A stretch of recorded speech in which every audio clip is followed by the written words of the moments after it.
Prabowo, ini makanannya kok berulat Pak Prabowo? Iya ada ulatnya bang. Sayur udah habis, ada ulatnya. Ini lagi sekawan. Apa ini Pak Prabowo? Dan sedang dibagikan makanan bergizi. Inikah yang dimaksud bergizi? Lauknya hanya tempe sama acar timun.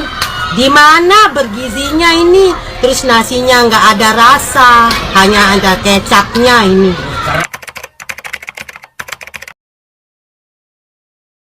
Kalian tahu nggak bro, para orang tua atau wali murid kini semakin lantang menyuarakan satu sikap tegas. Program MBG berbentuk makanan sebaiknya diubah menjadi uang saku untuk anak sekolah.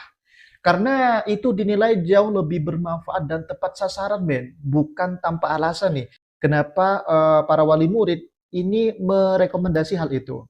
Jadi banyak dari mereka menilai makanan yang dibagikan selama ini kerap tidak memenuhi standar gizi. Porsinya minim, kualitasnya rendah, dan jauh dari janji awal program, men.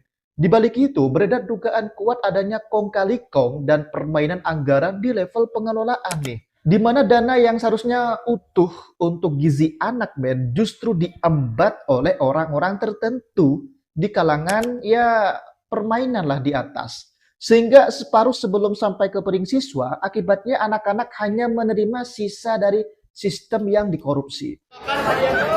Lihat, pinggirnya mana pinggirnya?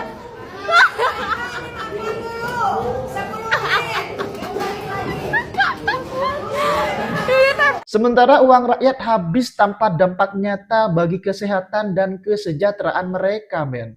Lalu tepatkah usulan ini bila mana program MBG berbentuk uang saja daripada makanan? Mari kita bahas sampai tuntas, teman-teman. Tolong jangan skip video ini ya.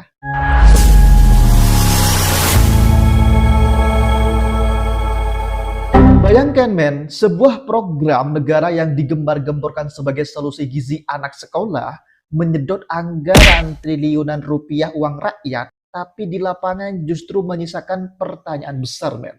Siapa yang benar-benar diuntungkan? Inilah pertanyaan yang hari ini semakin sering muncul ketika kita membicarakan program makan bergizi gratis atau MBG. Nah, program yang di atas kertas terlihat mulia, men, namun dalam praktiknya memunculkan banyak keluhan, kekecewaan, dan bahkan kecurigaan dari masyarakat, terutama para orang tua siswa. Fakta di lapangan tidak bisa terus ditutupi, men. Banyak orang tua mengeluh makanan yang diterima oleh anak-anaknya jauh dari kata layak. Ayo Pak Kades, buktos teh tuh kumurang kali teh ditaruang Pak Kades. Daya mah atuh teu layak makan jang anak-anak, ieu mah jiga jang napi anu di Cikaret asa ulah paeh we hungkul gitu. Can bae teh bergizi ge tah kuduna jang napi nu kieu mah. Misalkan nih, porsinya kecil, menu seadanya, kualitas bahan rendah, bahkan ada yang sudah dingin atau tidak segar, dan paling parahnya ada yang sudah ada belatungnya atau ada ulatnya, ada yang udah busuk tuh makanan yang diberikan. Pak Prabowo, ini makanannya kok berulat Pak Prabowo? Iya ada ulatnya bang. Sayur udah habis, ada ulatnya. Ini lagi sekawan. Apa ini Pak Prabowo? Ini kayak mana lah petugas MBG ini Pak Prabowo? Apa ini cok? Tak terima saya, tak terima. Gizi yang dijanjikan tidak benar-benar terpenuhi, men. Padahal tujuan utama MBG adalah memastikan anak-anak Indonesia tumbuh sehat, kuat, dan cerdas. Jika gizinya saja tidak tercapai, lalu apa gunanya program ini selain menghabiskan anggaran negara dan uang rakyat? Ya, sekedar menggugurkan kewajiban administrasi lah mungkin. Di titik inilah muncul usulan yang semakin masuk akal dan rasional. Mengapa dana MBG yang berbentuk makanan tersebut tidak dialihkan saja menjadi uang saku untuk anak sekolah? Nah, usulan ini, men, bukan datang dari ruang elit, bukan pula dari kepentingan politik tertentu. Ini lahir dari jeritan orang tua yang setiap hari bergulat dengan biaya hidup yang semakin mahal. Banyak keluarga tidak mampu memberikan uang jajan kepada anaknya, bukan karena lalai, tapi karena kondisi ekonomi yang semakin menyesatkan. Harga beras naik tuh, biaya listrik naik, kebutuhan rumah tangga naik, sementara penghasilan jalan di tempat. Begitulah kira-kira keluh kesah di sebagian para wali murid. Kalau dipikir-pikir men, ada betulnya juga sih masalahnya SPPG atau pengelola program MBG ini, terutama di bagian catering, terus di bagian ya dapur gitu ya. Itu kan kebanyakan anggaran yang turun dari pemerintah misalkan 15.000 per siswa. Itu akan dipotong separuhnya men. Makanya jangan heran kalau kalian melihat porsi makanan yang diterima oleh anak-anak itu kebanyakan tidak layak gitu loh, tidak memenuhi standar gizi. Ya karena memang tadi yang sudah saya sebutkan, misalkan anggaran dari pemerintah itu 15.000 per porsi per siswa gitu ya. Nah, itu nanti yang nyampe ke anak-anak itu mungkin anggarannya bisa 7.000-an men. Makanya jangan heran kalau kalian melihat makanan yang tidak layak yang diterima oleh anak-anak. Makanya gua setuju juga sih kalau misalkan memang benar-benar diberlakukan ya kalau MBG itu harusnya diganti dengan uang saja. Itu lebih bermanfaat apalagi bagi orang yang tidak mampu men. Kan banyak tuh orang tua atau wali murid yang tidak mampu memberikan uang jajan kepada anaknya. Iya kan? Gua aja setuju sebenarnya.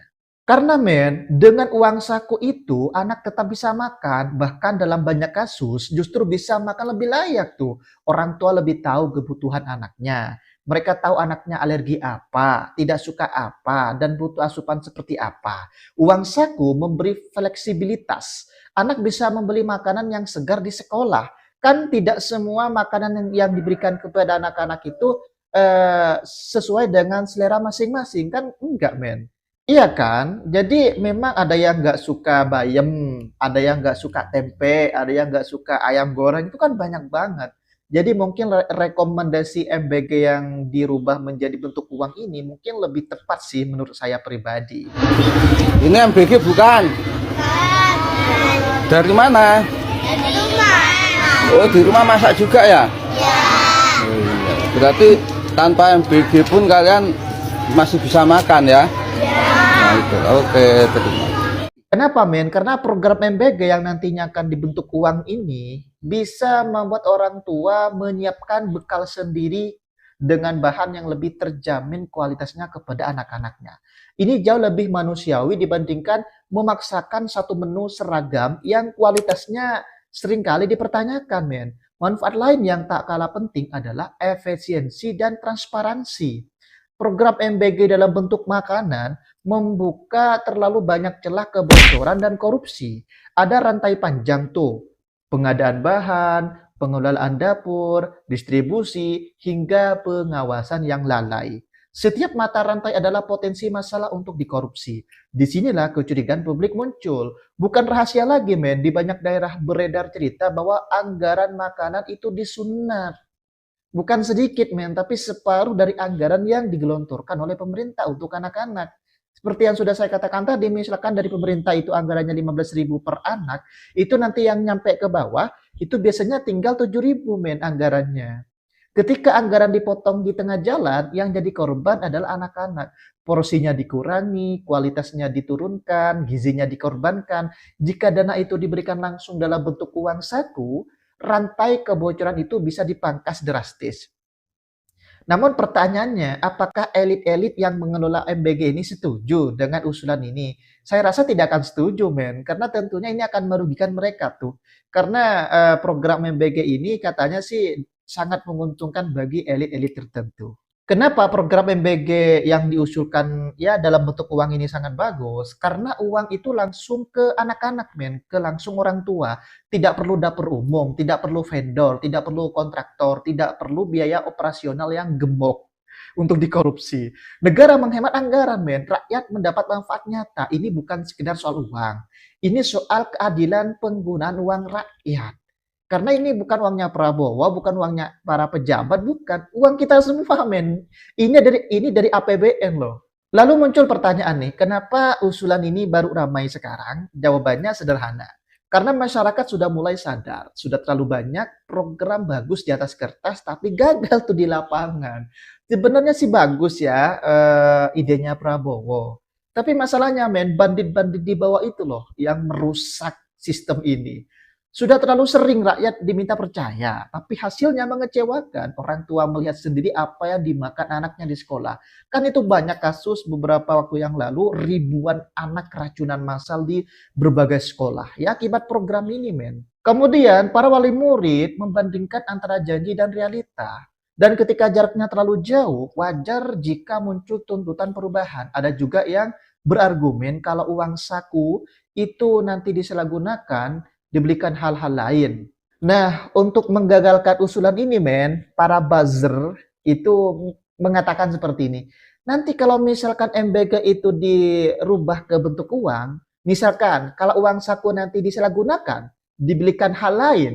Nah, argumen ini terdengar logis sih, tapi merendahkan peran orang tua sebenarnya. Mayoritas orang tua Indonesia masih memiliki tanggung jawab moral yang kuat terhadap anaknya. Ya lagi pula siapa coba pengen anaknya itu sakit, iya kan? Gak mungkin, men. Jadi akal-akalan semacam ini hanya untuk menggagalkan usulan program MBG dirubah ke bentuk uang. Resiko penyalahgunaan oleh individu jauh lebih kecil dibandingkan kebocoran sistemik dalam pengelolaan dapur massal yang bernilai miliaran bahkan triliunan. Jika takut uang disalahgunakan, solusinya bukan mempertahankan sistem yang rusak, tapi memperbaiki mekanisme pengawasan dan pendampingan tuh. Kita juga harus jujur, men, mengakui satu hal penting. Program MBG dalam bentuk makanan hari ini lebih banyak menghabiskan anggaran daripada menghasilkan dampak nyata tuh bagi anak-anak. Triliunan rupiah uang rakyat digelontorkan, tapi anak-anak tetap kekurangan gizi, men. Orang tua tetap terbebani dan kecurigaan terhadap korupsi terus menguat tuh.